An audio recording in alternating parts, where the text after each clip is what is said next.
India's space agency for launching the heaviest satellite ever from Indian soil using the LV-M3 rocket.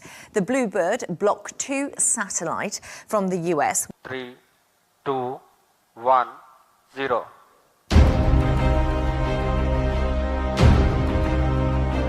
इस rocket ने एक satellite को अंतरिक्ष में भेजा जिसका नाम है ब्लूबर्ड ब्लॉक 2।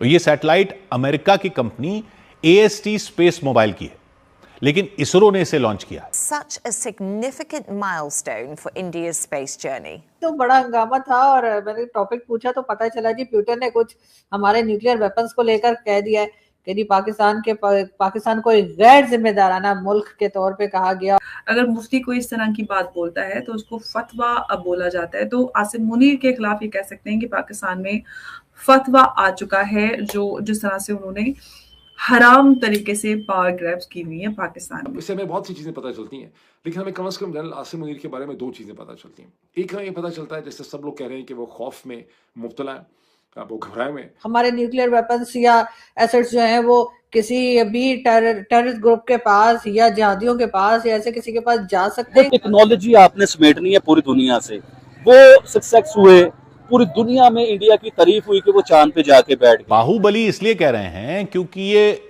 बहुत भारी सामान अंतरिक्ष तक उठाकर ले जा सकता है rocket. Because this seems to be what India is trying to achieve. बड़ा हंगामा था और मैंने टॉपिक पूछा तो पता चला जी पुतिन ने कुछ हमारे न्यूक्लियर वेपन्स को लेकर कह दिया है कि जी पाकिस्तान को एक गैर जिम्मेदाराना मुल्क के तौर पे कहा गया। और जो इंडियन मीडिया वहाँ पे जो कह रहे थे कि देखें जी अब तो पुतिन ने भी कह दिया है। तो अब ऐसे में अगर ये कहा जाए कि जी हिफाजत से नहीं है या कोई भी पुरानी स्टेटमेंट भी अगर किसी की निकाल के बात की जाए पुतिन की या किसी की, तो आपको नहीं लगता कि जितनी भी न्यूक्लियर पावर स्टेट्स हैं उन सभी के ऊपर अमेरिका की नजर होगी, उन सभी को मॉनिटर किया जा रहा होगा? इस तरह की लापरवाही तो कोई नहीं कर सकता, तो फिर पाकिस्तान के ऊपर ही इस तरह की बात क्यों? देखिए, बहुत से 6 से 7 कंट्रीज हैं जिनके पास न्यूक्लियर वेपन डिक्लेयर्ड है और मेरे ख्याल से 2 से 3 कंट्रीज होंगी जिनके पास न्यूक्लियर वेपन है बट वो डिस्क्लोज नहीं करते। जैसे इजराइल हो गया और कई लोग कहते हैं इवन टर्की या सऊदी अरेबिया के पास भी हो सकती है technology, but they don't disclose it. Point ये नहीं है कि न्यूक्लियर वेपन, आपने जो मुझे न्यूज़पेपर क्लिपिंग भेजी उसमें जो concern of discussion between 2 heads of state था वो ये था कि पाकिस्तान एक नॉन डेमोक्रेटिक रेडिकलाइज्ड कंट्री है जिसके हाथ में न्यूक्लियर वेपन है। ये मुद्दा है, न्यूक्लियर वेपन पर से मुद्दा था ही नहीं। आपके पास न्यूक्लियर वेपन है, ये कोई बहुत बड़ी बात नहीं थी, आपने बना लिया चलिए, और अमेरिका का ही प्रोजेक्ट था। बट पॉइंट ये है कि आपका जो कंट्री है वो एक जेली स्टेट है, उसका कोई भरोसा नहीं कब गवर्नमेंट कोलैप्स कर जाए। गवर्नमेंट नाम की चीज वैसे भी नहीं है, लोगों का पॉलिटिकल डिस्पेंसेशन में भरोसा नहीं है। आई एम प्रिटी श्योर कि अगर आप एक वोटिंग करा लें और लोगों से पूछें कि जो पॉलिटिकल पावर है वो आर्मी के पास रहनी चाहिए या वो राजनीतिक लोगों के पास रहनी चाहिए, पॉलिटिकल लोगों के पास रहनी चाहिए, I am pretty sure most of the people कहेंगे army is much better than political, क्योंकि उनका कन्विक्शन है। तो पॉइंट यही है कि आप एक ऐसी कंट्री हो, AQ खान का प्रोजेक्ट कोई नहीं बोल सकता। लीबिया को आपने टेक्नोलॉजी ट्रांसफर करी, ईरान को आप कर रहे थे, आपने नो वन इज सेइंग आपने यूरेनियम की स्मगलिंग करी थी, आप न्यूक्लियर टेक्नोलॉजी की स्मगलिंग कर रहे थे which was even more dangerous.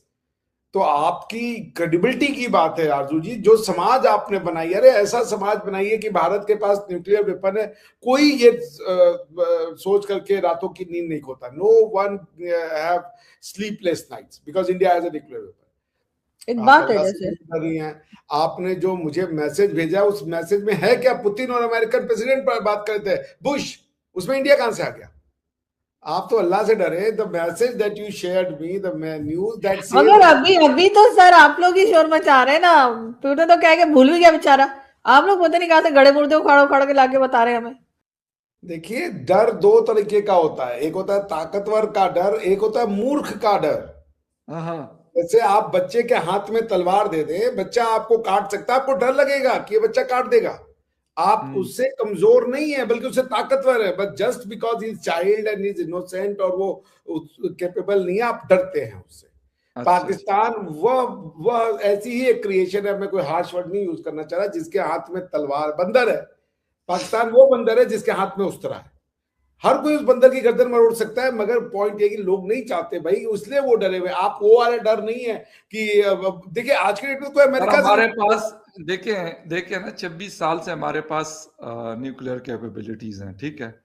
1945 अगस्त में पहला न्यूक्लियर बॉम्ब जो है किसने इस्तेमाल किया था सर? अमेरिका ने किया था। बनाया तो उसने इस्तेमाल किया था। और अब आप लोग की दिक्कत ये है यार, आप किया था ना सर वो तो मतलब वो तो पाकिस्तान का नामो निशान भी नहीं था, उसके 2 साल बाद पाकिस्तान बना था। कितने लोगों ने मारे अमेरिका ने न्यूक्लियर बम से, और कितने ज्यादा पाकिस्तान ने मार दिए 4-5 जो वॉर करके। लेकिन डॉट कनेक्टिंग एनालिटिकली स्पीकिंग मुझे लगा कि यहाँ पर एक एलिमेंट ऑफ डिफाइंस है जनरल आसिम मुनीर के लिए, और मुझे लगा कि उनके मसाइल जो हैं बढ़ रहे हैं। और अब आप देख रहे हैं कि इसके ऊपर उन्होंने किस तरह से रिएक्शन किया।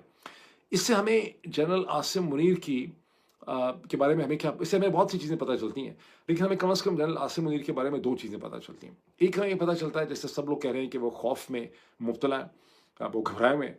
और दूसरी चीज़ हमें ये पता चलती है कि बावजूद तमाम तर ताकत के इस्तेमाल के वो खौफ में मुब्तला है। जैसे कि मैंने कहा कि पिस्तौल अपने पास रखते हैं, गन रखते हैं, गार्ड रखते हैं, सब कुछ रखते हैं, हर वक्त वेस्ट पहन के रखते हैं।